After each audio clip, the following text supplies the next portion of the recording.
opportunity to learn about how these processes take place in different regions of the Earth. I would like now to introduce to you our three speakers. The first speaker is Raul Mata. Raul holds 2 master degrees. One is in agriculture and another in forestry, and a PhD in resource policy and economics from Michigan State University, USA. He has authored over 50 journal articles and several technical reports book chapters on issue related to policy and economic of sustainable national resource management.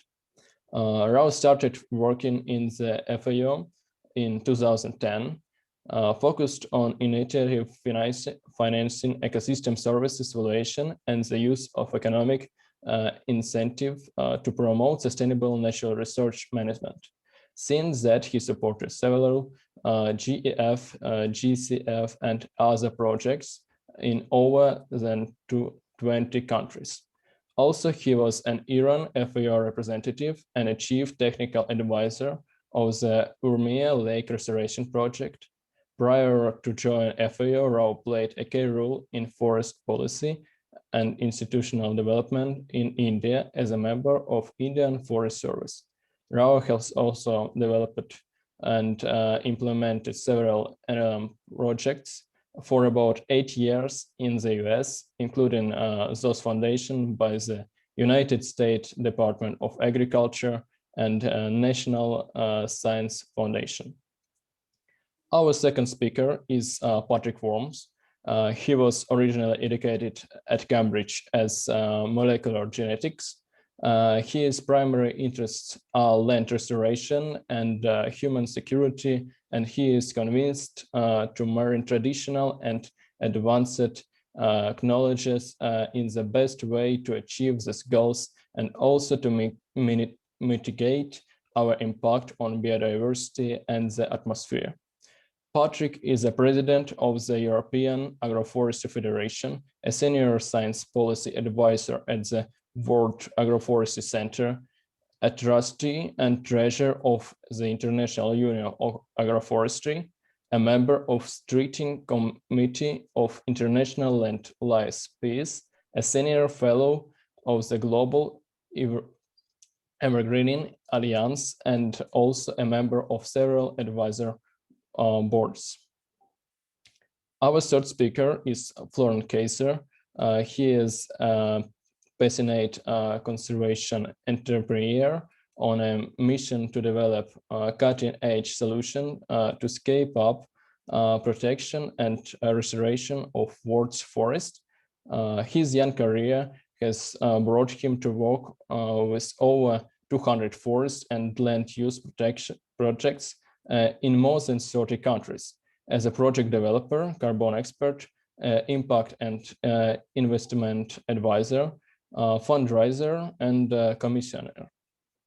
Laurent have worked for major global forest organizations, including the United Nations Food and Agriculture Organization and the Center for International Forest Research, as well as with multilateral and bilateral development organization and dozens of biodiversity-linked businesses. Former president of IFSA and currently the executive director of Global Forest Generation. The presentation will be 15 minutes with 7 minutes for question and answer. After each presentation, please write all of your questions in the chat and our moderator will collect them. If you prefer to ask your question yourself, please write them in the chat as well. If there are more questions, please save them for the end of the webinar. We will then answer your question and have a constructive debate with the speakers. I ask the speakers to please stick the schedule. I would now like to hand it over to our second moderator, Magdalena. Thank you, Vladimir. And thank you everyone for joining the webinar. We would also really like to thank all of the speakers for accepting the invitation to present today. And also thank you for joining. So, like Vladimir said, at the end we will have a debate and present the results of our survey on youth in forest restoration. So please stick to the end to see the results and hear the debate with the speakers. Now I would like to hand over to Raul to start his presentation, if that's okay. Hello, can you hear me? Yeah. Yes. Oh, good morning, good afternoon, good evening to all of you, colleagues, particularly from IFSA, Vladimir and Magdalena. Thanks for the excellent introduction. Unfortunately, I'm unable to turn on my video because I'm speaking from home and it is getting close to 11:30 in the night. So the connection is not that great. So I try to minimize this disruption as much as possible. So thanks a lot for inviting me to this webinar. Great to share with you. IFSA has been a great collaborator, great partner with the FAO. So I'm glad to be part of this important event. As our colleagues have already mentioned, the main focus of this year's International Day of Forest is forest restoration as part of this UN Decade of Ecosystem Restoration. You all probably are already aware of this important initiative at the United Nations level, where many countries are in fact celebrating with a lot of enthusiasm and also with many activities at national and subnational level focusing on restoration. I need not emphasize because you're all forestry students and day in and day out have been understanding, highlighting, and also advocating for forests. So, but still a couple of points, as you know, I mean, they are very, very important, forest ecosystems, forests, forestry, and all, for a number of reasons, whether it is addressing climate change, arresting land degradation, improving biodiversity, or from socio-economic point of view also, like livelihoods, they provide 86 million jobs, green jobs, that too, and also for the rural people, they are kind of a strong pillar of economy, contributors to GDP in a number of countries, particularly developing low-income countries. Despite all these good merits of forests and their contribution to socio-economic development, we still continue to lose about 10 million hectares every year. Not only the loss, but more importantly, degradation is a big concern nowadays. Because quality or the ecosystem services are directly affected when we lose forests and the important biodiversity they harbor. I mean, like they get degraded. So that is an important dimension we all need to recognize and try to address. So, as I said earlier, the aim of UN Decade on Ecosystem Restoration, which starts this year, is to prevent, halt, and reverse degradation. So, I mean, as an important aspect, are key to building back better, particularly in the aftermath of this COVID pandemic. We have seen how important it is to protect, maintain, and sustainably manage our ecosystem services. So, with that brief introduction, I would like to give a concrete example of what FAO is doing, particularly in our area where I represent. As our colleague mentioned, I work in Bangkok regional office, Asia Pacific region. So this year, or since last year, we have been focusing on conservation of primary forests. So let me open my slide here so that I think it would be easier so that okay.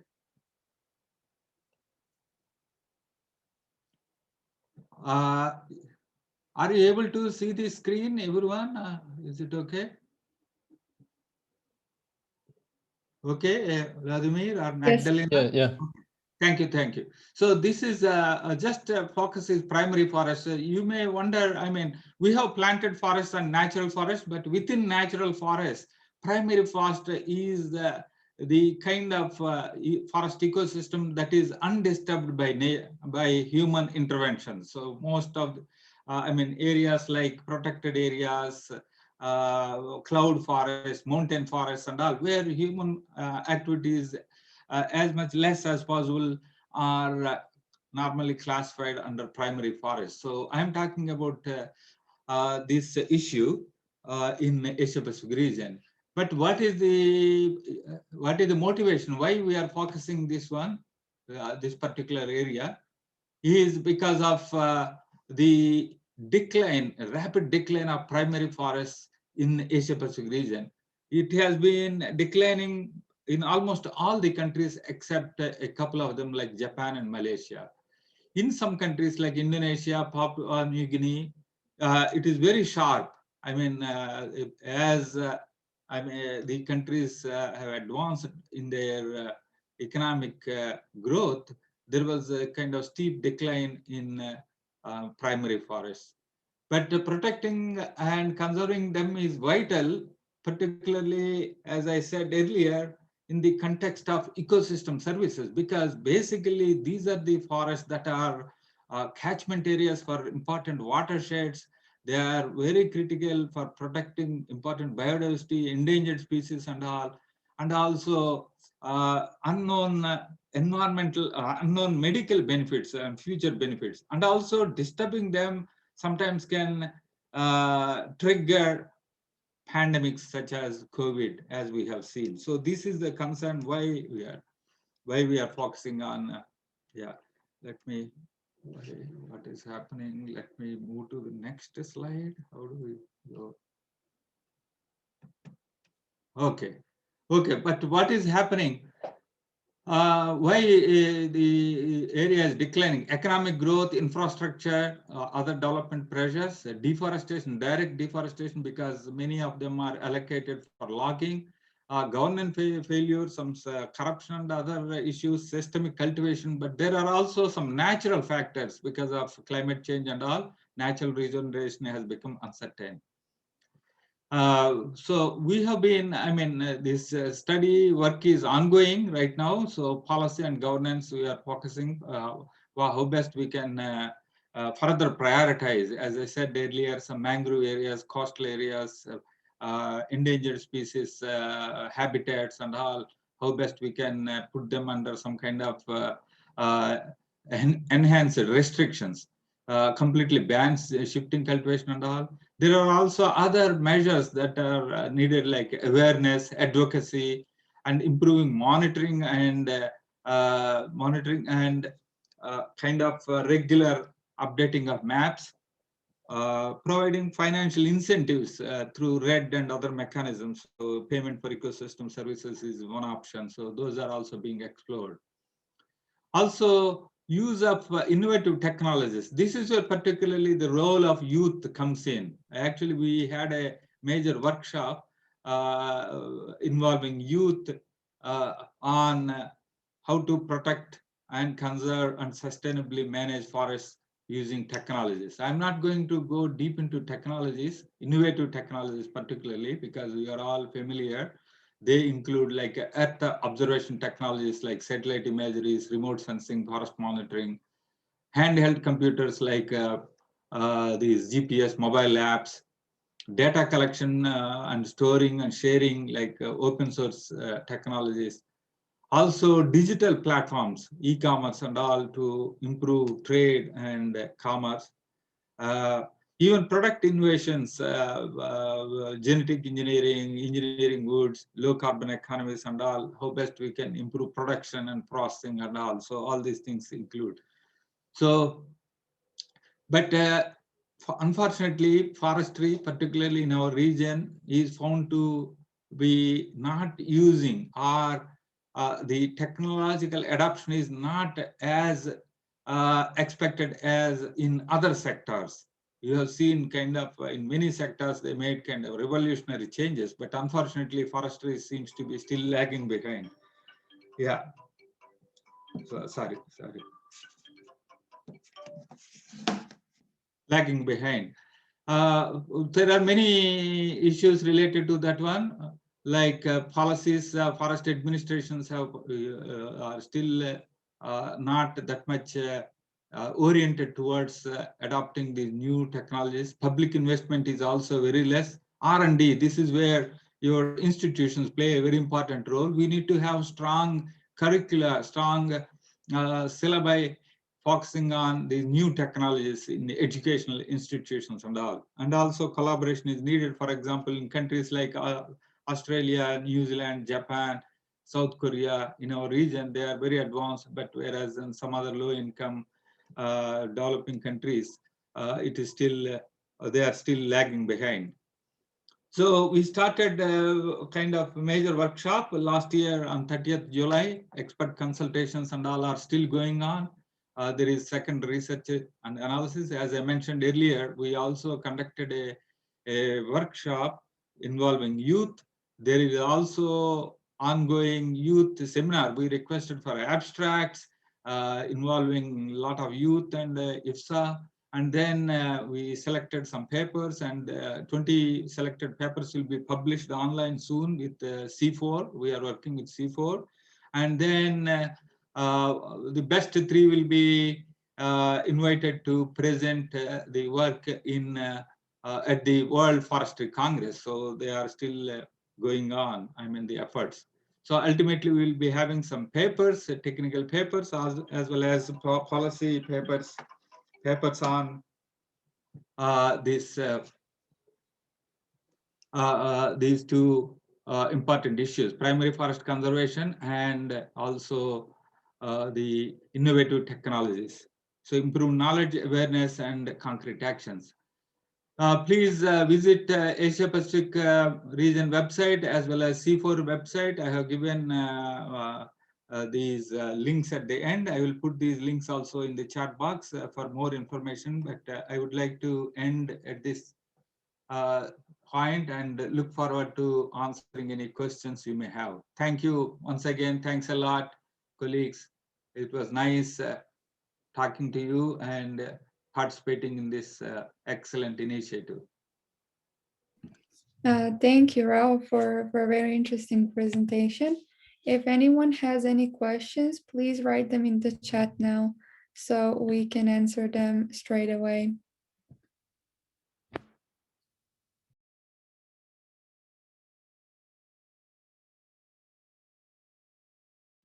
You can also turn on your microphone and ask the question yourself if anyone has any questions.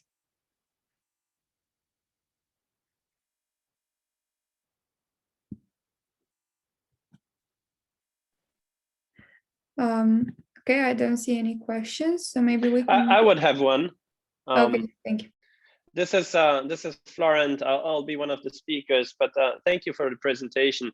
Just on the topic and seeing the connection to IFSA, do you have any latest development in the region of the network? Maybe you're not the right person to speak about that, but in general, I'd like to see if there is, especially in the Southeast Asia, Asia Pacific, how the involvement is there in terms of youth-related forest issue. Do you have any comment on that? Also at FAO, that would be a very interesting topic. This is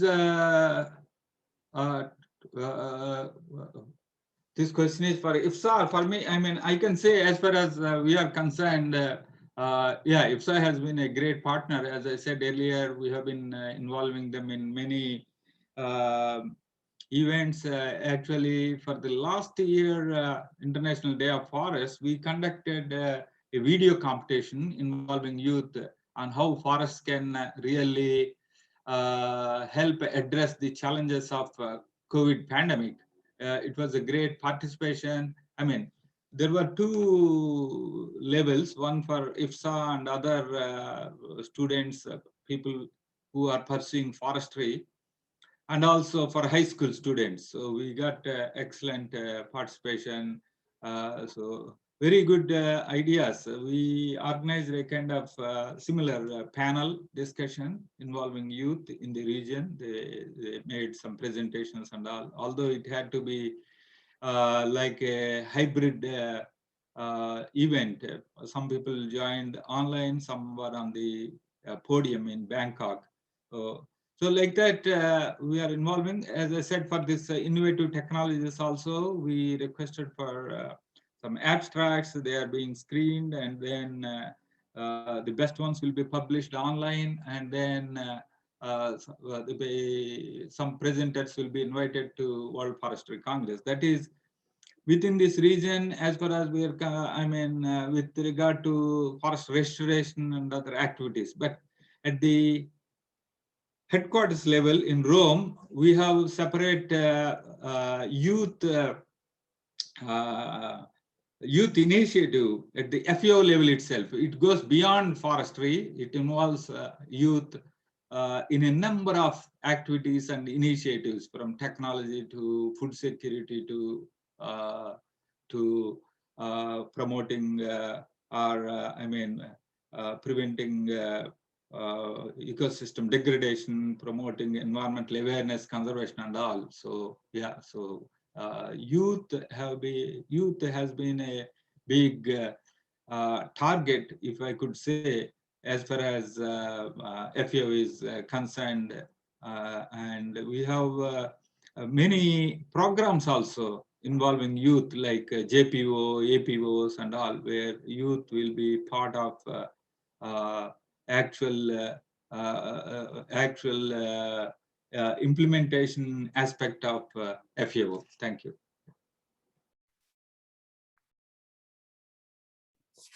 Thank you very much for the answer. So if there are no further questions, I think we can move to the second speaker. The second speaker for today will be Florent. Thank you very much for accepting the invitation to present today. And you can share your presentation now. So thank you so much. I'm delighted to be here with you. IFSA has a very, very special place in my heart since day one of when I started my studies in 2020, what was it, 27, 28, something like that. Yeah, eventually was elected to be the president of IFSA, and have then been very, since then, for the last, what is it, almost 15 years or more, been really involved in building the network, steadily advocating for youth engagement. It's an incredibly important topic, and in general, I'm seeing this as one of the major strategy to actually really move the forest agenda forward in the decades to come. So with that, I will try to share my screen now. I'll see if you can assist me with whatever I'm failing at. So are you able to see my screen? Yes. All right, so I'll try to, you're probably seeing all the chat and everything else. Okay, so this is again, this is Florent Kaiser. I'm delighted to be here.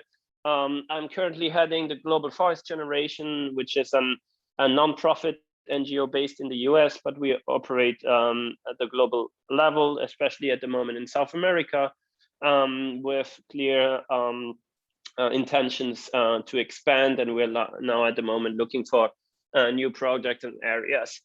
Basically, the reason why we exist is the recognition that, on one hand, and I hope you're all familiar with this, the UN and the global community in general has given us 10 years to, in the most simplistic term, save the planet, right? And we know that forests and forestry in general, and ecosystems in general, play roughly between 20 and 30%, depending on the science and depending on how you assess it.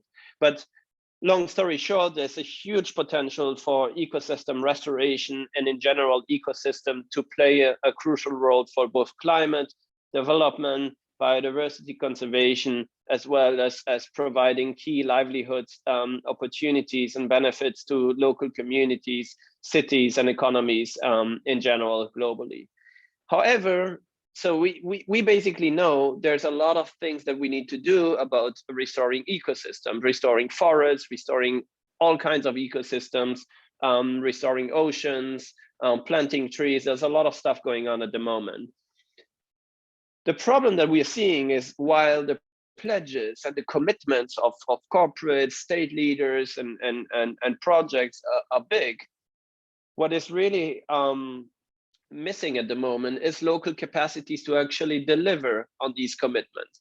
So really projects on the ground that are, there exist projects on the ground, well, either there are not enough projects on the ground able to deliver at the pace and at the scale that we need to deliver in order to meet the global targets. And when there are projects on the ground, they don't have yet necessarily access to the support, whether it's technology, whether it's financial resources, or other types of partnerships needed to actually advance and advance basically their goal and implementation. And that's something that Global Forest Generation we founded in 2018 Global Forest Generation to assess that and really deliver on acting to scale up global ecosystem restoration at the grassroots level, at the local implementation level, as much as we can. And so our first program has started in the Andes. So what's happening in the Andes, I'm struggling to take to the next slide. Well, now, okay. So what's happening in the Andes is that with climate change, Andean glaciers are melting away at an incredible pace. And what it's beyond the many challenges, water security is becoming a serious issue. And after decades and centuries of deforestation of the Andes, I think there's roughly between 3 and 10% of forest in the high Andean left. Now communities are realizing that forests are a key ally for them and basically the only natural substitute to water reservoirs than to the glaciers. And the communities are now teaming up to basically bring back forests to the Andes in the hope that these forests will provide for water security in the long term. And Global Forest Generation had dedicated its specific support now to supporting this trend and basically identify the leaders on the ground that are driving these projects forward, then connecting these leaders across the geographies, different countries, different projects, and then basically providing them with the support needed to advance their work and to scale up the work in the long term. So Acción Andina is a first partnership of grassroots level projects. And today we started in 2018 with 2 projects across 2 countries, Peru and Ecuador. Now with 3 years in, and we are now with over 16 local implementers in 2021, 16 landscapes level projects, and with over 40 leaders across 6 countries. So it's really scaling up. With a range of partners. I'll speak later about that. And actually that's supposed to be a video, so I'm wondering why. Oh, I just had to hit the next slide. So basically, again, now the communities are coming together, wishing to restoring forests. They are teaming up across communities, collaborating with each other, and really taking on massive ecosystem restoration efforts. I will say, here right now, the shots are quite a bit about reforestation. Reforestation, it has to be clear to people, is just, and planting trees more simplistically, is an important aspect of land restoration, but it's not a silver bullet. Planting trees won't save the planet, and especially if you plant trees and don't provide with the correct care and maintenance in the long term, and have enough local incentives to protect these forests, it will basically not result in much, especially not for local communities or climate and soil and biodiversity benefits in the long term. So again, I was saying, communities are leading the way to reforest their lands or restore their ecosystem and lands. Our support is vital for them to succeed. Today, we're spread across 6 countries with programs now in Colombia, Ecuador, Peru, Bolivia, Chile, and Argentina. The fundamental starting point for our work is always local leadership. So what we do at the beginning is really identify those exceptional leaders on the ground that have driven, and when I mean leaders, these are people that have committed their entire life, whether it's 10, 20, 30 years of really underground leadership, have created projects, have teamed up with local communities, and really are doing the essential work that globally people are calling for. Unfortunately, there are not too many of those, and we need many, many more people to join a local leadership and really implement and drive programs. One comment that people often ask me, what makes a leader a leader? And beyond the ability, I think, to have an excellent project and manage it and grow it and find the funds for it and all of that, a leader for me is someone that is able to really look beyond himself and motivate communities, partnerships, and movements locally, regionally, and globally to really advance goals and advance basically their vision as rapidly as possible. Today, we have roughly 10,000 people contributing to our ecosystem restoration effort, which is a huge coordination challenge, but a wonderful impact in general. What we basically do once we have identified the leaders and started supporting their project is really then connecting them across an entire ecosystem or region like the High Andes. And then among all these organizations that are doing excellent work, we provide a comprehensive support system to basically sustain and grow their local projects in the long term. That has to do with relationship building. This has to do with best practices. This has to do with helping with managing their projects effectively. This has to do with providing long-term funding, monitoring and reporting, everything that you need to have in place to actually advance those projects in the most effective way possible.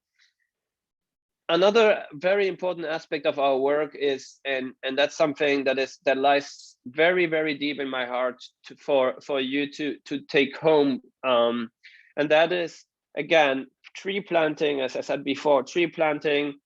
We use tree planting and we plant trees, and in the High Andes, tree planting makes sense in a lot of parts.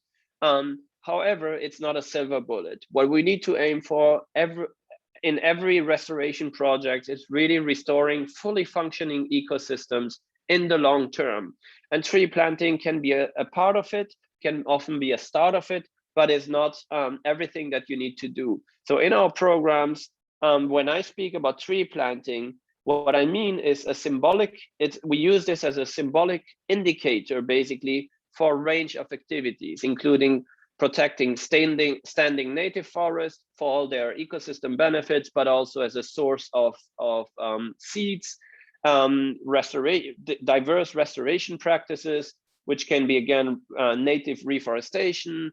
We use reforestation especially to encourage natural regeneration and accelerate natural regeneration. We do we support a lot of wetlands restoration and a lot of capacity building in local communities to create long-term conservation management plan, landscape management plan. It has to do with supporting local micro businesses of local communities, whether they are nurseries or sustainable grazing methods. There's a lot of things that you need to do at the landscape level to actually make sure the forest stand in the long term. Again, taking tree planting as a symbolic metric, just providing you with some additional visuals on the sidelines. As of today, we have planted, I think, 1.7 million native trees, again, as an acceleration of natural regeneration. And so we started with 150,000 trees in 2018. I think we went to 500,000 trees in 2019. We just concluded 1.2 million trees planted across 5 countries in 2019. And we're now ramping up to plant an additional 2.1 million trees in 2021, showing that our scaling approach, grounded in local leadership and community engagement, is working and is effective. Here's a short sort of outlook in terms of scaling goals. We're somewhere here right now in 2021, and we're seeing that by 2025 we'll be able to plant roughly 12 million trees, and which would then grow over time. These numbers are aspirational. Don't hold me accountable for them. They are more there to show, there's a lot of work to do, and we'll see how the in the long term, the restoration of ecosystems in the high Andes will need to take off. Another important point that I would like to make, because there's so much focus at the moment on the role of technology globally to help with ecosystem restoration. Technology is great. I'm a big fan of technology, whether it's for monitoring, reporting, unlocking finance. There's all sorts of apps and different things that you can use with your cell phone and iPads and do forest monitoring and all of that. I love it. We're using it. However, one fundamental thing that I want to invite you to think about is that technology should always be both in forest, but also in our private life, always as a support to actually reach a goal, and not replace, not be an end at itself. I cannot tell you how many times as an entrepreneur, how many times we get contacted by technology, by new apps and new technologies to help us with our implementation. And then we actually realize, well, it's much more complicated than that. And it takes, as a local implementer, it takes such a long time to get on these apps and use them. And the benefits in some are great and in some are very limited. So to all the innovators, we need to keep pushing technology forward. However, the very important technology is plain human collaboration, human economics on the ground, and human relationships. This is what really needs to advance, and our relationship to nature that needs to change to actually restore ecosystems long term. Technology can help us with that, but cannot replace it. What we also need is global collaboration. So whatever we do today in terms of project, think big, aim big. There's a lot of allies, experts, sponsors, investors everywhere, and think big and wide in terms of really aiming for large partnerships. So in our programs, yes, the fundamental partnerships are implementation on the grounds, local people, but then we work with governments, with international development agencies, with banks. We work with a lot of strategic partners on the scientific aspect, technology aspects, monitoring aspects. In the communication space, we work with private sector companies, investors, and consumer organizations. Salesforce, the US tech company, is one of our major investors, and many more are joining at the moment to support our work. We started off in the Andes in South America because we're seeing that our programs are evolving and are rapidly growing. We are now aiming to look at other areas of the world where such an approach grounded in local leadership could be successful and is needed. And 4 of the areas, I won't go into too many details, but 4 of the areas that we're exploring is the Atlantic rainforest in Brazil, our coastal ecosystems in Central America. Think really restoration of already underwater with coral reefs, kelp forests, mangroves, seagrass, and then going up to connect ecosystems from underwater ecosystems to coastal forests where it makes sense, and where the connectivity across this landscape needs to be restored in order to advance climate resilience in the long term.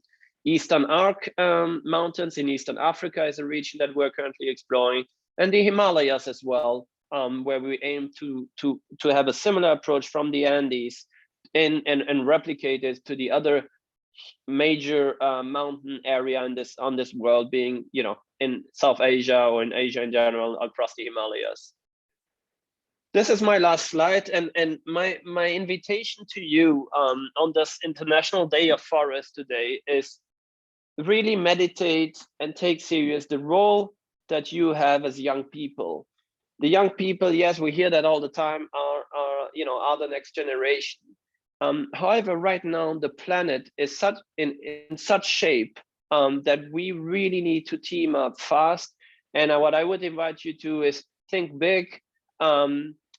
We probably, we have a lot of science, we have a lot of experts and all of that. What we need more than ever right now, especially in the forestry space, is entrepreneurs, people, taking on big challenges, pulling up projects, and really contributing to innovation in space, and really focusing everything that they do on bringing forward massive underground impact to restore the ecosystems and protect the forest that we need to protect in order to guarantee our safe future, basically. At the same time, I would like to remind also at the top level, at the UN decade, I say that all the time, that we should not only measure the success of the upcoming UN decade that is now starting in this year in June 2021 and will last for the whole decade. We should not only focus on measuring its success by planting trees and how many trees we have planted, but also plainly how many young people were able throughout the decade to move into ecosystem restoration and base their livelihood, their professions, their careers in ecosystem restoration on a basis that guarantees for a sustainable lifestyle and prosperous lifestyle. And I would like to invite you to contribute to that as hard as you can. We are all in it in this, and I look forward to your questions and working with you in the future. Please feel free to reach out. Thank you very much. Thank you very much for the presentation. For me personally, it was very interesting to hear about an actual example of forest restoration. And I think it was very interesting for quite a few people because we have some questions. So I'm hoping we can answer most of them now. So the first two questions are from Barbara. And the first question is along the lines of what you already asked before. What is the role of youth in forest restoration? And this is something that we are going to touch on later in the discussion. And the second question is, how can we as students become active? These projects and the topic feels quite far from someone who is based, for example, in Central Europe.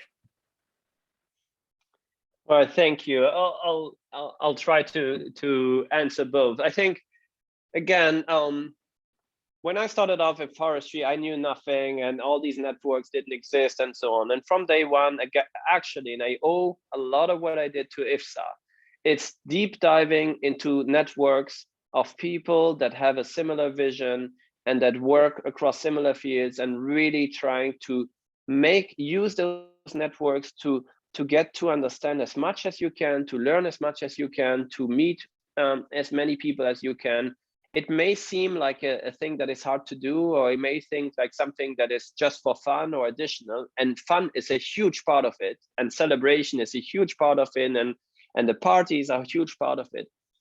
Year after year, you will realize, looking back, how much of that initial network building actually benefits your career, your projects, your thinking, and the perception across the potential for collaboration across all the networks. At the beginning, it's all about students and all of that, but exactly the ability to form relationships and partnerships is something that will be the most crucial aspect of your career as change makers, because that's where you are able to also develop relationship with donors, with governments. It's not that different, and after all. So that's one thing. The other thing is pursue your, it might sound lame, but I really mean it like that. Pursue your passion, whatever topic you're absolutely passionate about. learn as much as you can about it, deep dive into it, and think of yourself more of an entrepreneur throughout your studies, but beyond. You know, get started, connect to the experts in the field, ask your questions, don't be shy to talk to and you know, find your mentors and really grow beyond what you think was initially possible. At the beginning, I can tell you, yes, it was central. You know, I studied in Freiburg in Germany, but the networks were completely somewhere else. And at the beginning, it was really about connecting step by step. And I think COVID, if there was one thing that COVID taught us, frontiers and borders, yes, are real, but there's a whole wide world that is increasingly connected to the good and to the bad. But there's a whole lot of opportunities out there that you can do remotely. Pick your favorite experts and mentor. And if we need to do an additional session on concrete steps on that, I would be delighted to participate in that. And the last part that I wanted to say again is about local leadership. You know, what's the role of youth in this? Everything that we do today with the implementation is really investing in local capacities and local leaderships. And these are young people. These are young people learning from the elders that have done a lot of things in their career, and you know, they're learning to put whatever they learned into the new generation's hand, and that will, you know, continue over the next coming decades, which is a quite beautiful story of collaboration and intergenerational collaboration in general. So yeah, is there any other question?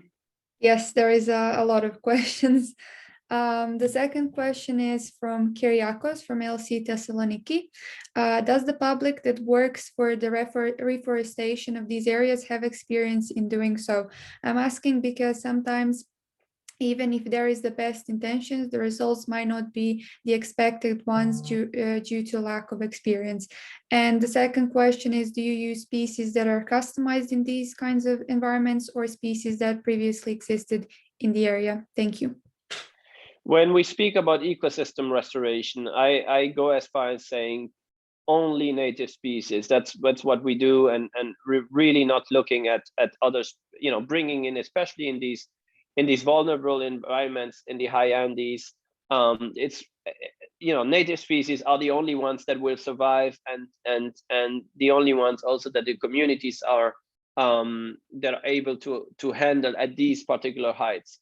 So native species only. And then the way we work, the communities sort of have a knowledge, but really the difference here is to work through local NGOs that have made it their mission to really understand the systems and help the local communities learn and advance their practices for implementation. So we act through local NGOs to get, you know, to establish best practices within the communities and have that relationship being the one driving results on the ground. Thank you. The next question is from Augustine, and he would like to add to Barbara's second question and ask, how can someone from the actual region become active in these events? Drop me an email. We'll invite you to the next tree planting events. If you're already in the Andes, it's a fabulous experience. Beyond that, we'll be speaking, you know, this is a growing movement across the Andes. There's many more local communities and organizations joining, and Chile needs to be a big part of it. We're working with CONAF, which is the government-linked organization. And we would be delighted to introduce to some people and join some of our activities there. Okay, the next question comes from Nella, and he says, or she, how long is the duration of the management plan? I was working in Bolivia, and many projects do not last longer than 5 years. An overuse or livestock takeover, and is it in cooperation with governmental restoration projects? So the last one is a tough one. Is it in cooperation with governmental restoration projects? I would like to say yes. Most of the time, the reality is that the governments and especially local governments are quite far behind in implementing restoration, delivering on their national restoration plans. So basically what we are seeing at the moment is that we're actually providing impact and traction and the initial movement, and as at the end as implementers and as entrepreneurs. And whenever there is already a clear line that impact is and that it's effective, the government comes in and say, oh, great, you're doing great work, would like to be somehow part of it, which will happen over and over.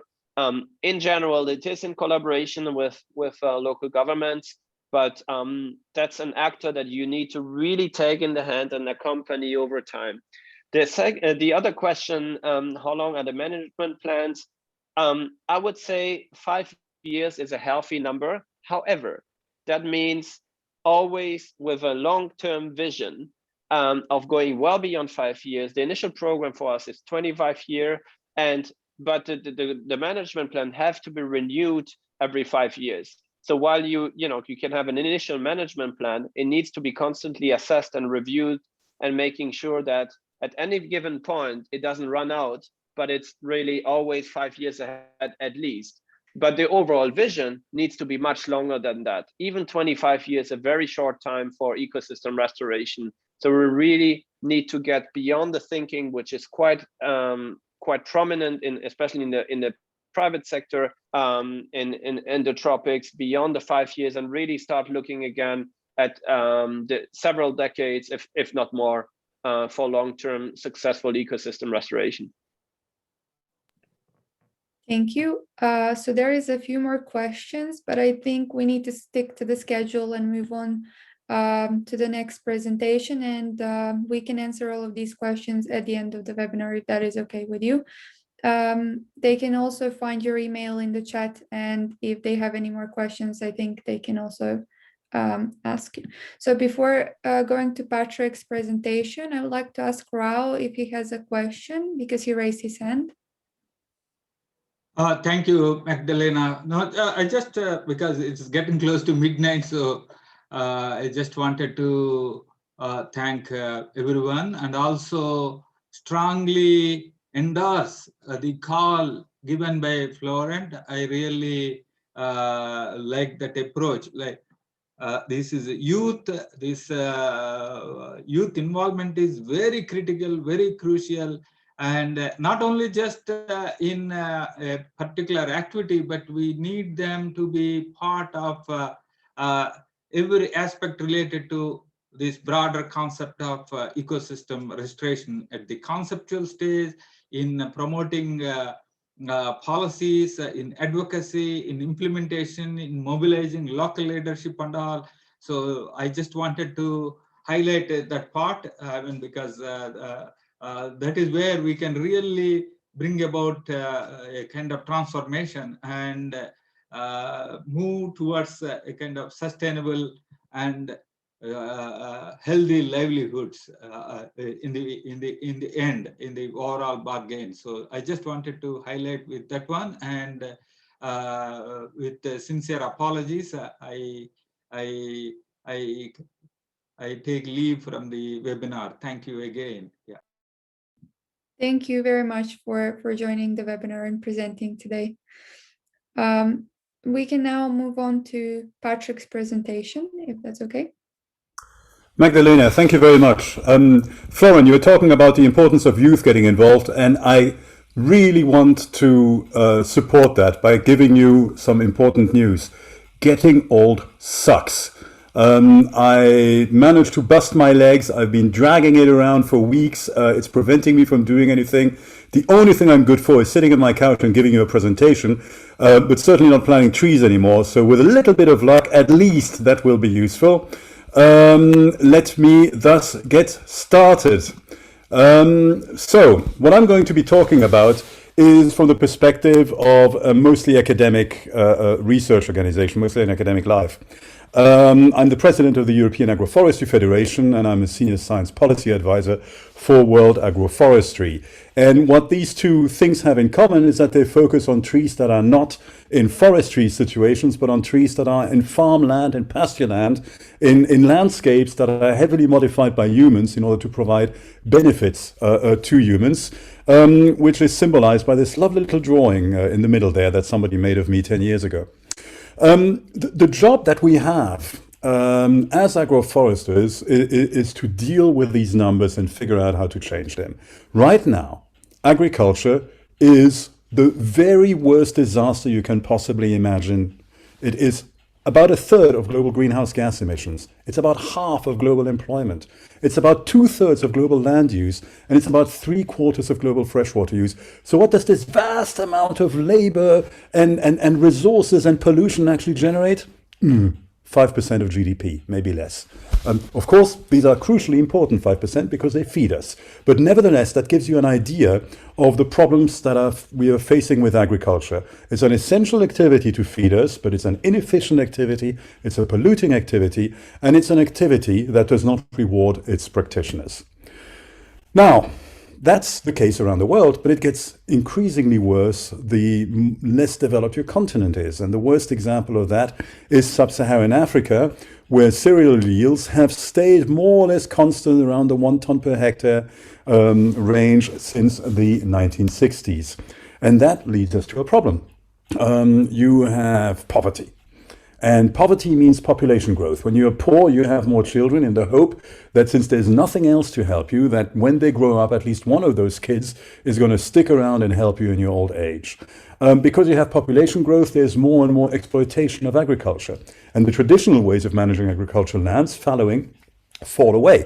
You can't afford to leave land fallow for 10, 15 or 20 years anymore. You have to crop it every year. That means you have land overuse. That means you have lower soil organic matter, soil organic carbon, soil microbiome. So you have a dropping soil fertility. And in fact, the floor in the Sahel, for example, the area south of the Sahara, the fertility floor is brought by the winds blowing dust in from the Sahara, which is the major source of fertility in these soils. And that, of course, leads to more poverty. So you've got a vicious circle there that we've got to break. And the way to break that, of course, is to try to figure out how to make farming more productive, how to make the life of being a smallholder less miserable. That means you need to deal with soil fertility, with soil organic matter, and you need to make the whole thing more resilient to climate change and to extreme weather. So where are you going to come from? Well, if you are industry, this is your solution. Fertilizer, inputs, precision agriculture, apps, digitize this and that. Yeah, well, maybe. Let's take an example. Zambia. So this is Zambia. It's a very large country in southern Africa, and it is a country whose soils are extremely acidic.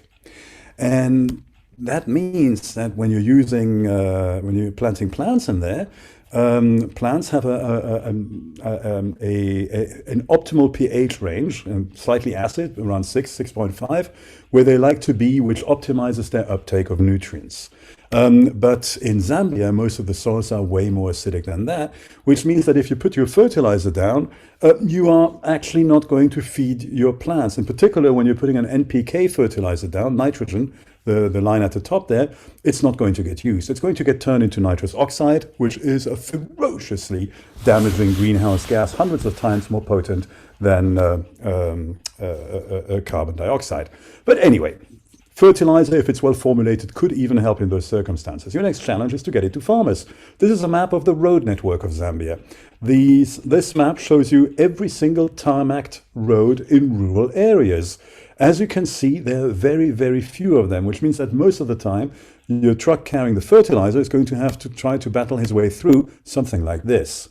This makes fertilizer horrendously expensive, which means that the only way poor farmers can afford it is if states subsidize it. And indeed, Zambia has an extremely expensive fertilizer subsidy program. It is far and away the most expensive item in the state budget.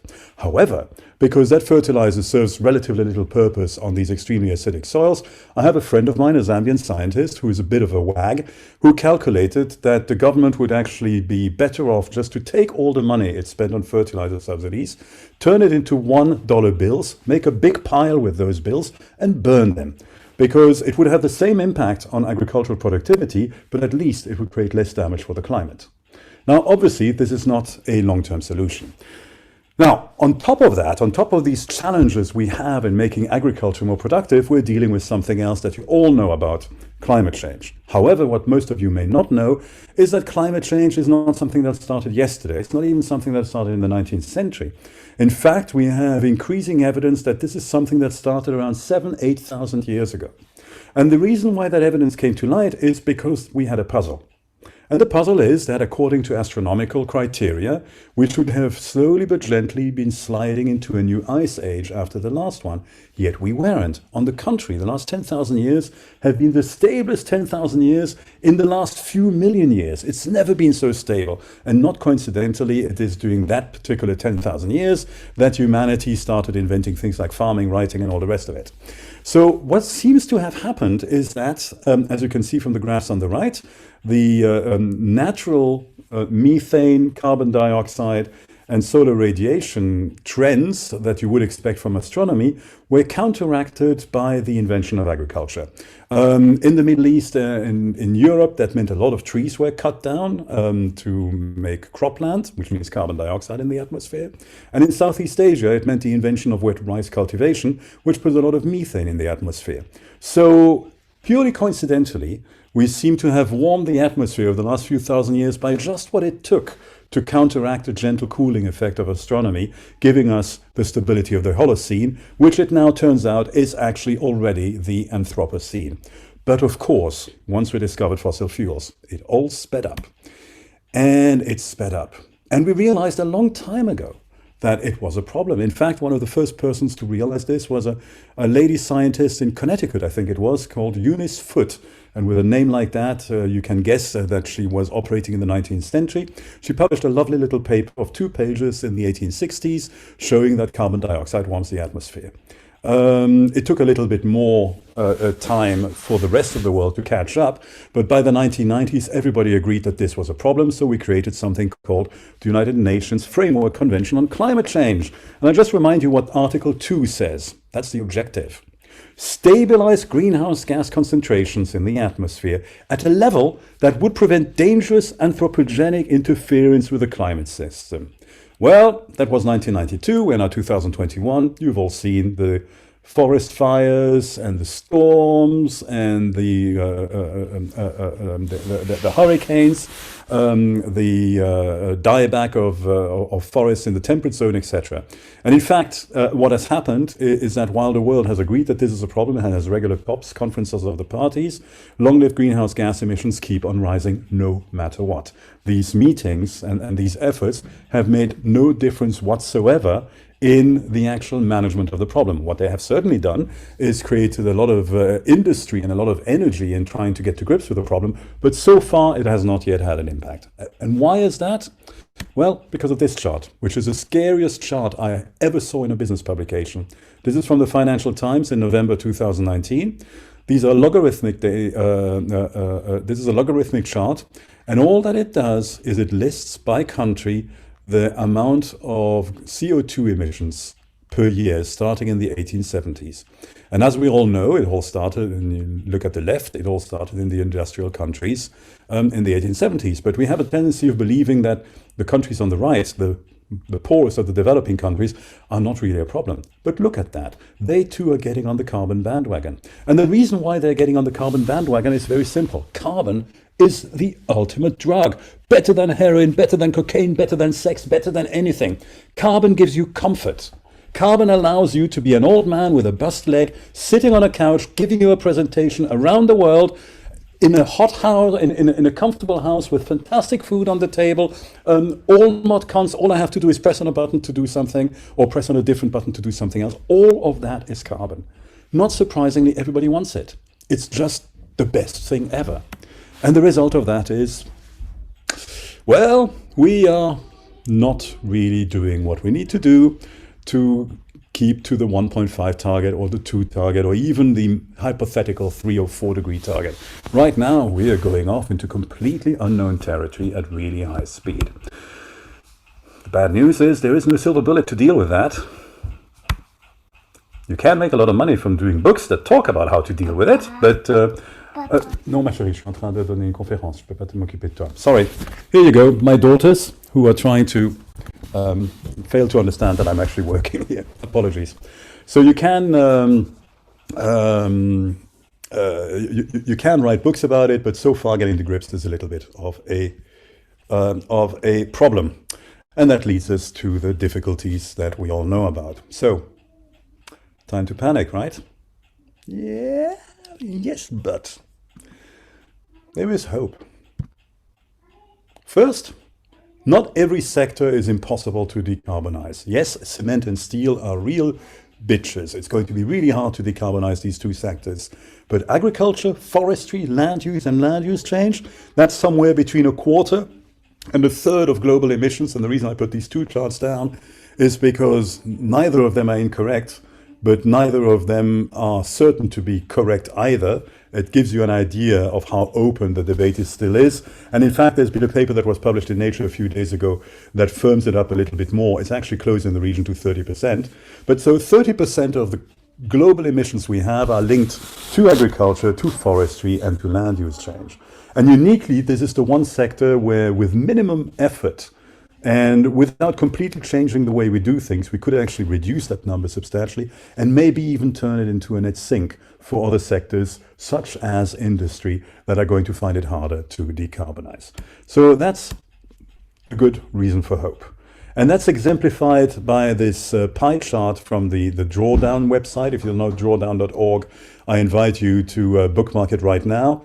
It's basically a bunch of geeks that looked at every single possible thing you could do to reduce the amount of greenhouse gases you put in the atmosphere or to pull them back out again. And as you will notice, a lot of them have to do with land use and the food system. But as you will also notice, every little thing can play its part. And if every little thing really plays its part, then we can get rid of the problem.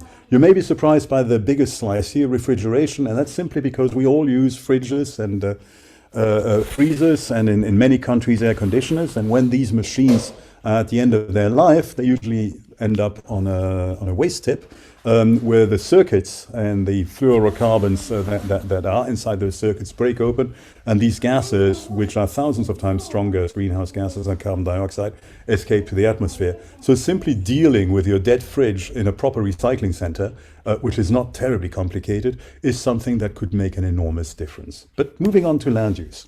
Now, you all know that plants store carbon. You all know that they do so in parts that are above the surface and in parts that are below the surface.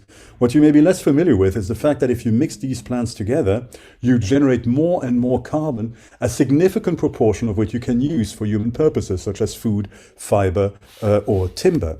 And it is for that reason that when you look at all of the top interventions that we could take for the climate that are listed by Drawdown, you will notice that while electricity is important, the ones that really make a difference are the ones that have to do with land. And if you mix them all up, you could get about 54 parts per million of carbon dioxide that are currently in the atmosphere out of the atmosphere again. That is a giant thing that's well worth having. And it's not just planting trees, right? It's about farming, it's about agriculture, it's about food waste, it's about grasslands management, and it is about natural spaces management. The second thing we need that we have begun to realize is that we can get back to a paradise where all of us, all 8 billion of us, live comfortable, fulfilling lives without completely messing up the planet in the process. And in order to do that, our best tool are actually smallholders, smallholder farmers. And I will illustrate that by using this book that was now published almost 10 years ago, but to my mind remains the best book written about development ever. And this was written by an economist, a guy who wouldn't recognize an agroforestry system if it hit him in the face. What he realized, what he tried to understand, is why the countries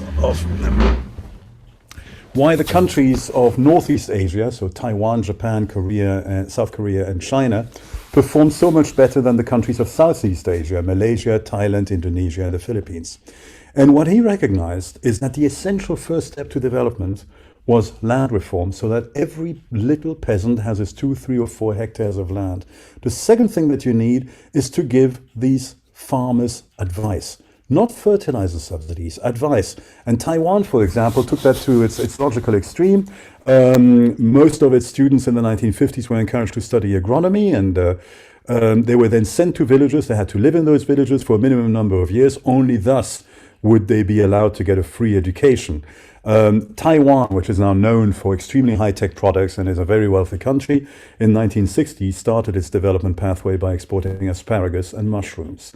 Why did the Philippines, for example, not develop nearly so well? Well, there a few families control enormous areas of land, farm them very inefficiently, and you have a lot of landless peasants who are being unjustly persecuted by these people and who so revolt. And in the 1970s, they revolted with Mao Zedong's little red book in their hand. Today, they often revolt with the Quran in their hand, but it's the same thing. It's poor landless peasants who are being mishandled, and who are not being given the tools that they need to actually help their country's development. Now, we have evidence from everywhere. Here is evidence from the FAO, from Bolivia, Ethiopia, Kenya, Nepal, Vietnam, of a variety of different crops. And all that the FAO did was take all of the farms growing these crops in the country, divide it into 4 size classes, and measure the yields across these size classes. And absolutely everywhere, the smallest farms have higher yields than the biggest farms. Why? Because a small farmer can take corrective action at the level of an individual plant. A big farmer has to sit in his tractor and apply the same treatment to the entire plant. Now, you can even see that in rich countries. It's not just poor countries. This is data from the USDA.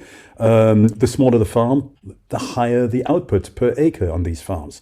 These giant farms that some people have are barely productive. It's the small farms that make all the difference. So that's the thing. Bank on smallholders.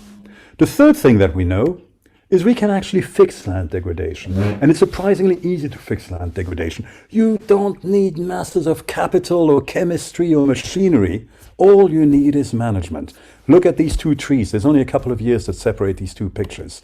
And before you ask, they were taken at the same time of the year. The difference is, in the bottom picture, you have so much more water, so much more groundwater, that the trees stay into leaf, much longer. Here you have another example. This is from the ACHM, stands for Africa Center for Holistic Management. It's near Victoria Falls in Zimbabwe. And this was a dry season in 2004. Then the grazing management changed. This was the dry season in 2006. Or take this example from Niger, the poorest country on earth. Zinder. In the 1980s, a scene of massive famines, and this landscape, as you can tell, is difficult to grow anything in. It's not so difficult to plant trees in because, yeah, you have rain, but it comes in a period of 6 to 8 weeks, and then after that it's dry for 10 months of the year, and your seedling is not going to survive unless you water it regularly and protect it from animals. So it's very, very hard to plant.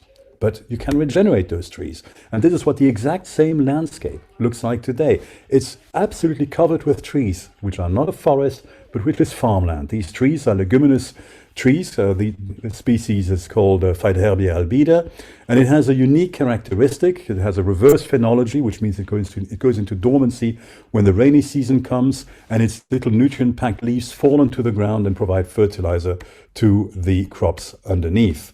And that is something that leads to, these days, about 1 million tons more food being produced in that area than ever before. And indeed, if you know where these are from satellite mapping, and you then compare it to the maps that are produced by the Global Hunger Observatory of where famine or hunger is becoming critical in the drylands of Africa, you'll see that these regions always begin to suffer these problems much later than the other regions, and often don't begin to suffer them at all. Sometimes you can do this simply because a powerful state tells you to do it or else. This is what happened here on the Loess Plateau in China, where an area that was the birthplace of Chinese civilization and that has been heavily cropped for thousands of years became so very degraded that the solution was massive intervention. Millions of people working with spades and pickaxes, and look at what that led to. Notice how they're doing it. They're putting topsoil back onto the flat areas of the terracing. They're planting trees on the slopes of the terracing. And years later, this place is alive. It's filled with life. It's filled with water. You can grow crops there again. And sometimes the evidence, you don't need to go to a satellite or whatever to see the evidence. All you need to do is stand by a fence. These two ranches are both managed by white ranchers in Aberdeenshire in South Africa. The guy on the left knows what he's doing. The guy on the right is following the standard advice. The standard advice is called set stocking. Leave your cattle to wander where they like. The guy on the left is doing something called adaptative multi-paddock grazing, which means he's concentrating his animals so that they browse something at very high density for a very short period of time, manure that piece of land, and then leave it alone to regenerate for 6 months to a year. On the right, what is happening is that the cattle just eat repeatedly what they prefer, killing those plants eventually because the roots simply cannot keep on regenerating those palatable grasses, which means that in the end, what you're left with is the hard, bitter stuff that the cattle won't touch. And you can see the difference it makes to the soil by looking at the tire tracks on either side of this fence.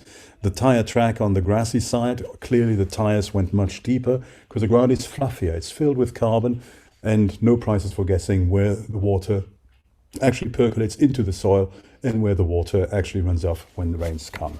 So we know what to do. It's management, it's nothing else. And we also know what the fourth part is. The fourth part is governance. What this picture shows is an image that you may already have seen if, like me, you like to sit by the window on an airplane and you have flown from Europe to India.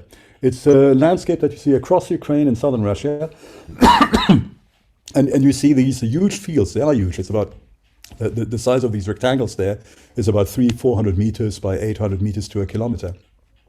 Which are surrounded by windbreaks. It's a form of agroforestry. The reason why Soviet scientists planted these windbreaks everywhere is because their experiments showed that you increase the cereal productivity inside those plots by 10 to 15%. And just as important, in a large poor country that had relatively little livestock to feed its population, you increase the protein content of the wheat kernels by doing this. So. And governance, it turns out, is essential absolutely everywhere. Look at these two pictures from Kenya. They're practically neighboring plots. The guy on the left has tenure. The family on the left have tenure of their land. That means they can invest over the long term, and they invested in trees. They invested in an agroforestry system. The family on the right has no tenure, or it has a form of customary tenure which is not written down, which could be taken away tomorrow. So they're not going to invest. The only thing they're going to do is try to harvest one crop, and then that's it. Tenure is absolutely crucial. You can see it in all sorts of ways. Here, for example, are pictures that were carefully selected by Gray Tappan of the US Geological Survey to show what was happening to villages of roughly similar sizes north and south of the border between Nigeria and Niger. Now, Niger is north of Nigeria. There's less water there. You're getting closer to the Sahara. And yet on the Niger side, you have far more trees than you have on the Nigeria side. Why? Change in tenure regulations. In Niger, the farmers were assured ownership and property of their trees. In Nigeria, it's not the case. Or my favorite example, sadly there's a war there now, but I was lucky enough to visit that for the last time 2 years ago, so before the war. You're mostly young, so you may not know that there were massive famines in that area in the 1980s. Famines that were so big and that made such a media splash here that Bono, the famous Irish singer, used them to pump out hit after hit. One that you may be familiar with is Do They Know It's Christmas? This is what the landscape looked like then. Not a blade of grass, not a tree, just dying people everywhere. This is what that landscape looks like today. It's filled with trees, and it's filled with life, and it's filled with water. And the reason why that is because Ethiopia innovated and did something which practically no other country in the world has done, which is, like most good ideas, brilliantly simple. When I first heard it, I thought, gee, why didn't I think of that myself? Ethiopia is a poor country. Like most other poor countries, it has difficulty raising taxes. What happens in rich countries is if you need a new road, well, you pay taxes and the government has a call for tender and the best provider wins and builds the road. Everything is mediated by cash and by taxes. Ethiopia has no taxes, so it has no cash. So it cannot build roads and do earthworks and so on in the way that a rich country would. What it does have is a lot of people. And since these people cannot pay taxes in cash, well, they bloody well should pay taxes in labor. So what these villagers are being asked to do is once a year for a period of, it varies between about 18 or 35 days, depending on where they are and so on. At the time of the agricultural off-season, so the time of the year when there's relatively little to do in the fields anyway, they're being asked to work all together to implement a project that they themselves have selected. That could be building terraces, building a road, or like here, building a check dam to slow down the waters. The advice came mostly from scientists from the University of Mekelle. We have a few of them working for us as well. Sadly, that university was destroyed in the recent war.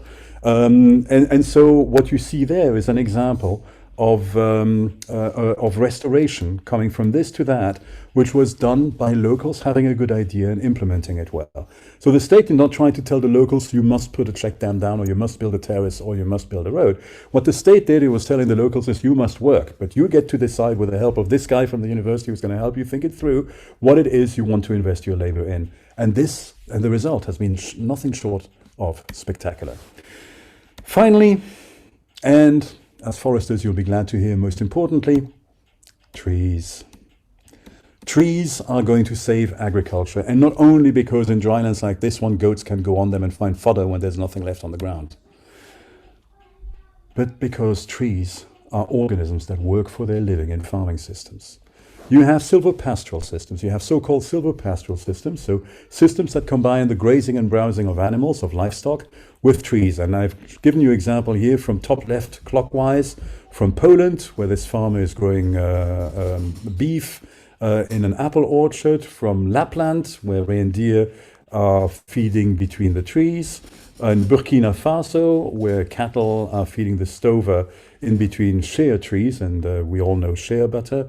And at the bottom left, my favorite landscape, because I am a gourmand, Pata Negra pigs browsing and grazing under the cork oaks that make the cork that you find in your wine bottles.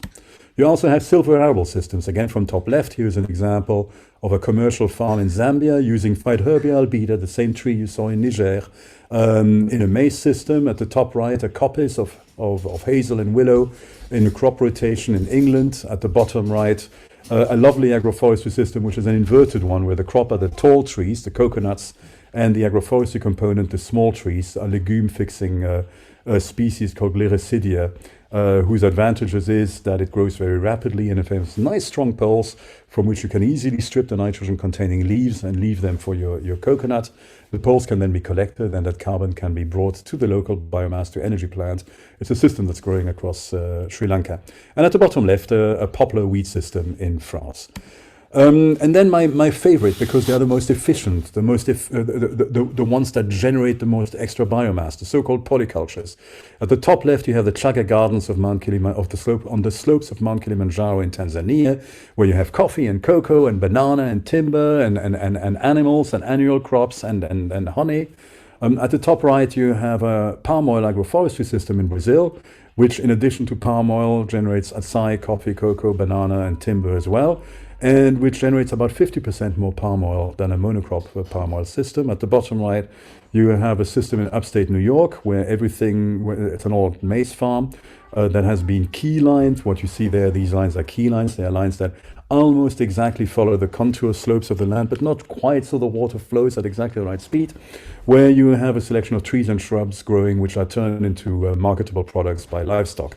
And at the bottom left, you have what you have there: vanilla, coffee, cocoa, bananas, and timber. That's in southwest Uganda. So the reason why across the world, from the Arctic to the humid tropics, through the dry tropics, that's Niger again, top right, to the temperate zone, why are farmers using trees?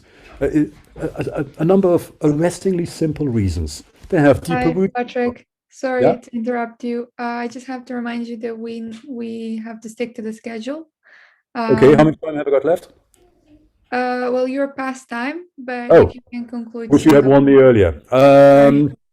Okay, let me just move on. So, deep roots. Deep roots also capture extra nitrogen.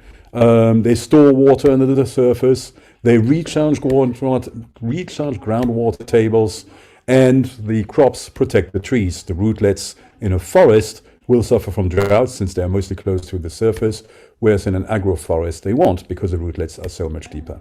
Then you have weeding, fertilizing, pest control. Basically, farming systems that do not use trees are wasting a lot of energy, they are wasting a lot of water. Farming systems that use trees are exploiting that energy even when your main crop is ready to be harvested. And this will be the last slide I'll use, although it's not the last slide in the presentation. The important thing to notice here is that because of all of these effects, the productivity of a single hectare of agroforestry, which is measured by the amount of monocrop farmland and monocrop forest land you would need to grow to get the same biomass, is always higher than monocrops. In this fictitious example, 1.4. In real life examples, here maize cowpea in Mali, 1.47, 47% higher productivity. Here, growing trees with maize in Indonesia, 1.9, 90% higher productivity. Here's this oil palm agroforestry system again, and that's just measuring the oil palm. We are not measuring the other things. And in Malawi here, look at the two last lines and the third column, you find that the yields in maize fields with trees are much higher than the yields in maize fields simply using fertilizer on the second line. So, there's much more to talk. You can tell I'm passionate about it, but we are beyond time. So I'm going to stop now and revert to the moderator. Thank you very much. Thank you very much for the very interesting presentation. So we are very past time, but I will take one question, and the other one we'll answer during the presentation about youth. So the one question we have from Konstantin says, knowing that agroforestry can play important roles for landscape restoration and creating higher yields compared to large-scale monocultures, do you think it can take over as the main food production system worldwide? And could you see a complete turnaround like this happened, especially in industrialized countries? The answer is absolutely obviously yes. These systems are more productive, so of course they would be able to fulfill the needs that we have. But the answer is also almost certainly no, because we have a fundamental problem. It's a lot easier to make money by selling a bag of fertilizer or a bag of pesticides or a bag of seeds than it is by giving advice on management to farmers. Which is why you have a bunch of very large agrochemical companies on the planet, like Corteva, AgriSciences, Bayer, Monsanto, Syngenta, Yara Seeds, and so on. And between them, they divide the world's farmland between them. If I am selling these products, I'm going to make money from the farm every single year. Every single year, you're going to come back to me to buy stuff. If instead I'm trying to teach you how to plant some trees, well, it's not rocket science. Once you get the basics, you'll be able to do it mostly by yourself, so I have no cash flow. And that's a fundamental problem. So we really need the public sector to step up to the plate and to ensure that these better agroecologically minded ways of managing landscapes, such as agroforestry, are being promoted by public agricultural advisory bodies. Thank you very much for the answer. I will now share my presentation.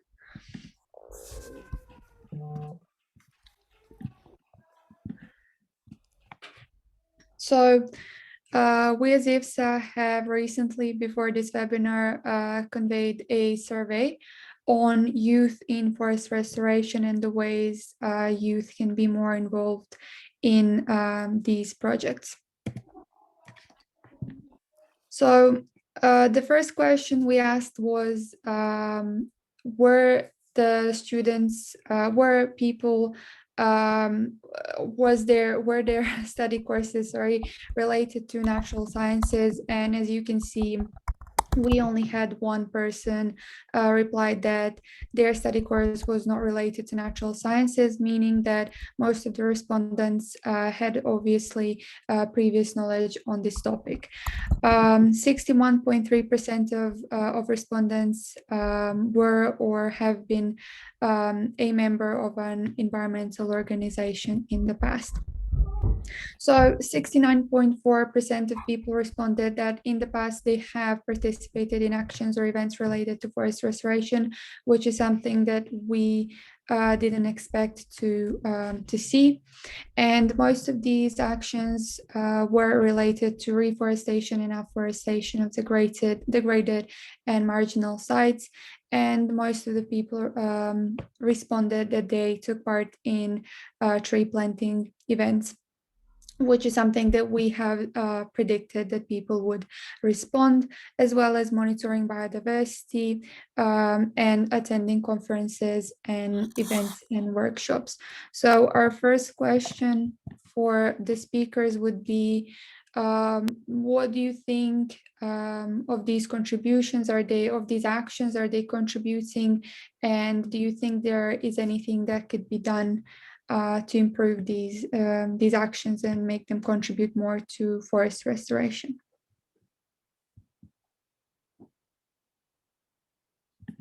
Yeah, Patrick, go ahead. It's about campaigning. It's about education, the public. It's about organizing. That's by far the most important thing you can do. If you've got energy to spare, educate your neighbors, your family, your friends, get people to understand the importance of these things. Because while we all get it, the vast majority of people don't. And when people begin to understand the importance of doing this, then they will act in their everyday lives, if only by becoming more informed electors, to ensure that their governments follow suit. Thank you. Thank you. Florent, do you want to add something? Thank you. Patrick, you basically said the words that I had in my mouth. Great, and I think again that the same that I mentioned before. Go out, be as active as you can. Really take on this big challenge seriously and influence as much as you can in all the upcoming opportunities and sectors that are growing around nature-based solution and sciences. There's so much to do now with all the new technology and young foresters. There's a lot of opportunities for foresters in the coming decades. I'm profoundly convinced of that. So make the best out of it and really take it serious now. Do a deep dive into forestry and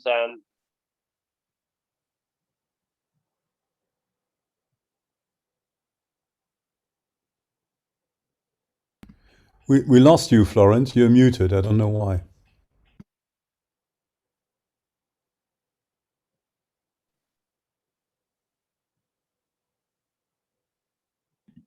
I still don't hear you.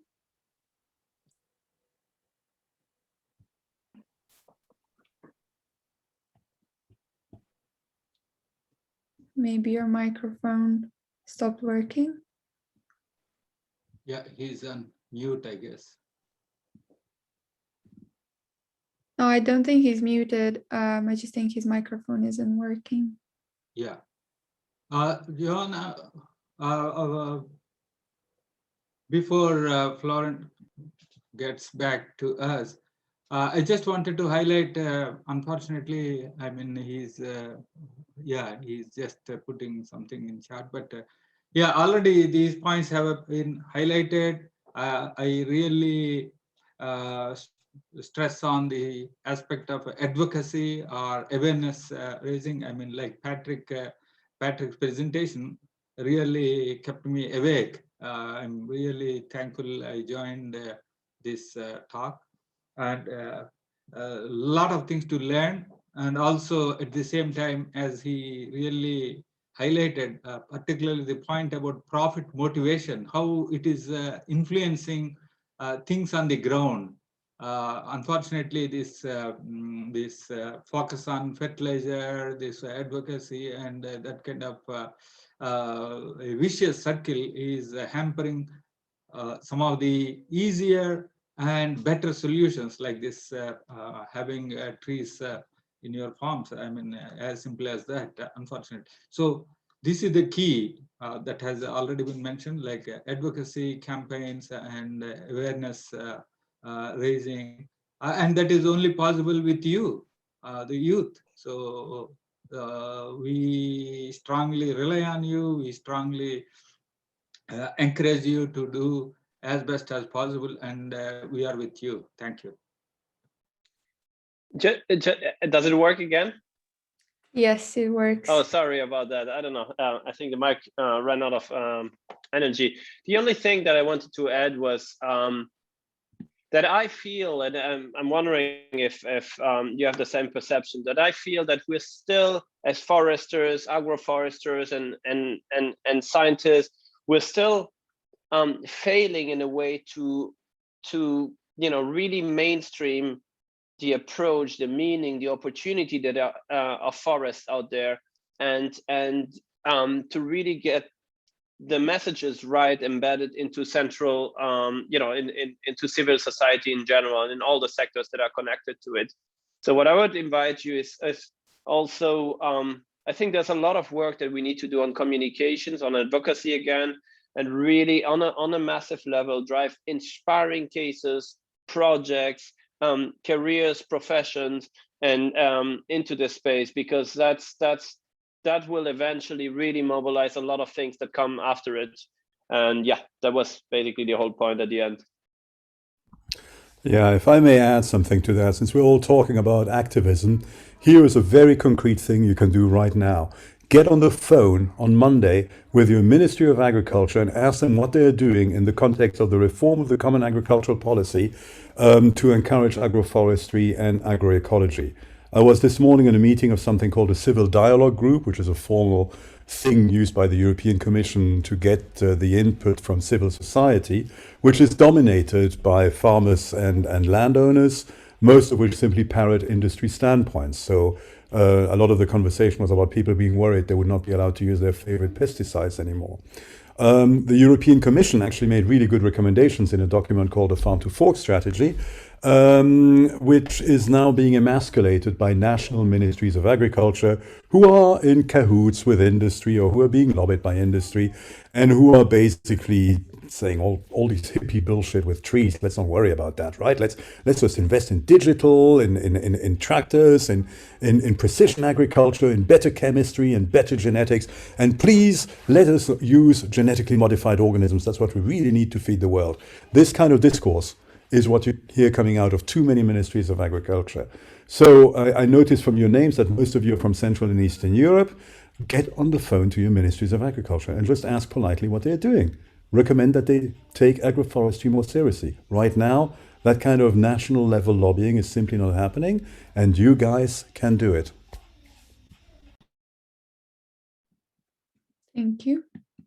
I would also really like to thank Raul for sticking with the webinar. I guess Patrick's presentation really kept him awake. So thank you, and thank you all for your answers. So we also asked all of the respondents not only what they have participated in, but also what actions they think should be taken in relation to forest restoration. So some of the answers we got are non-commercial forest, reforestation and afforestation activities, which is something that most of them have already participated in, using native species, something that Florent has already touched on, multifunctional forestry and ecosystem services, environmental education and involving the community, something that people have already been involved in, webinars, workshops, conferences, and involving the community, again, something that Florent has touched on, and the monitoring of forests created from tree planting campaigns. So the question that we had was, do you think youth is involved enough, and what are some ways to include youth more? But I would say that we have already gone through this question, and I would like to move on to the next slide so we can have more time to answer some of the other questions. The last thing we asked all of the respondents was what factors do you think contribute the most to forest degradation in your country? So we had less than 100 respondents, and this can be taken as a public opinion, obviously, but most of the respondents thought that land use changes were the deciding factor that contributed to forest degradation, followed by destruction of primary forests and use of invasive species.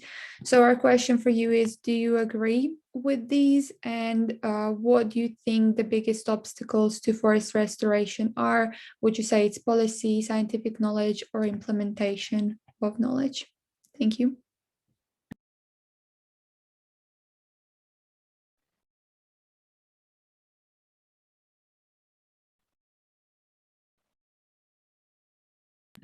Is there anyone who would like to go first?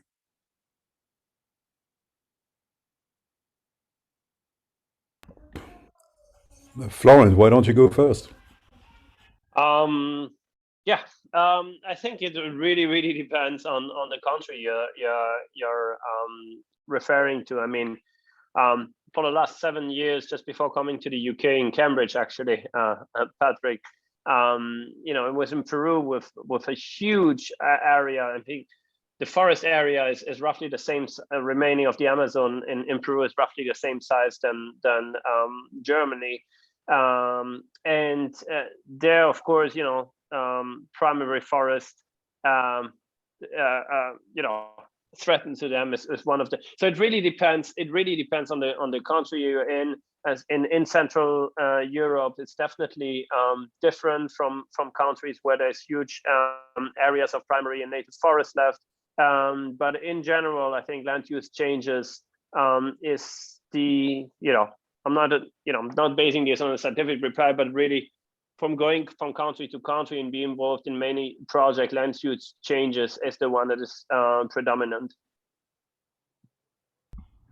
Yeah, I would take an answer which takes a different slant. The foundational problem we have is that we do not have a way of compensating landowners for keeping their forests or their grasslands or their natural areas up. We know now from an increasing number of studies that the cash value of keeping a forest up in terms of what it does in biodiversity, carbon, ecosystem services is higher than the money you could get by cutting the trees down and selling them. But since we have no way of actually getting that money to these people, the forest keeps on being cut. The forests keep on being replaced by plantations. The plantations keep on being exploited more intensively. And as long as we don't fix that foundational problem, which is how to use financial incentives to encourage landowners and land managers to do the right thing, deforestation, I'm afraid, is going to continue. Raul, did you want to add something?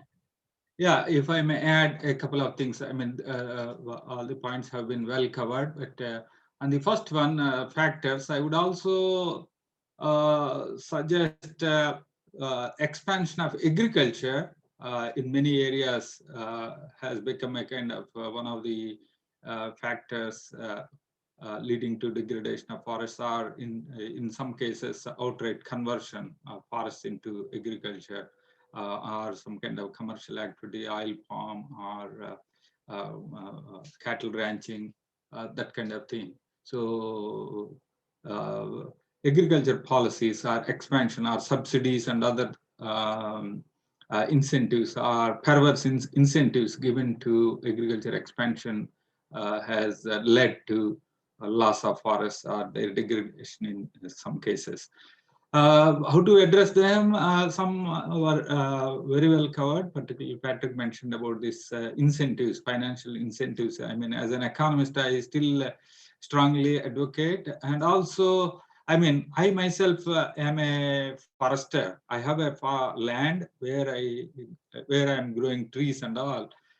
Sometimes I see some kind of difficulty in terms of specific technical requirements, like whether it is good planting material or silviculture practices or timely harvest, logging, I mean, transportation, marketing and all. There are many challenges also along the way. So unlike other land-based enterprises, forestry still continues to be a difficult profession. I don't know about the Central Europe and European situation. Many things are better, probably.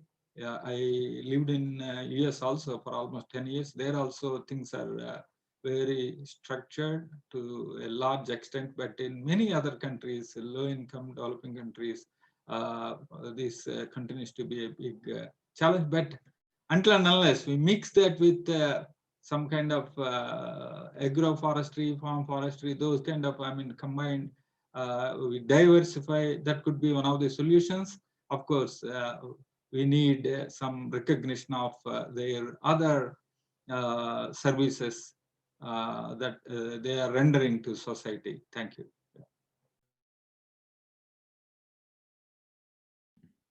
Thank you very much for your answers. I will now stop sharing my screen.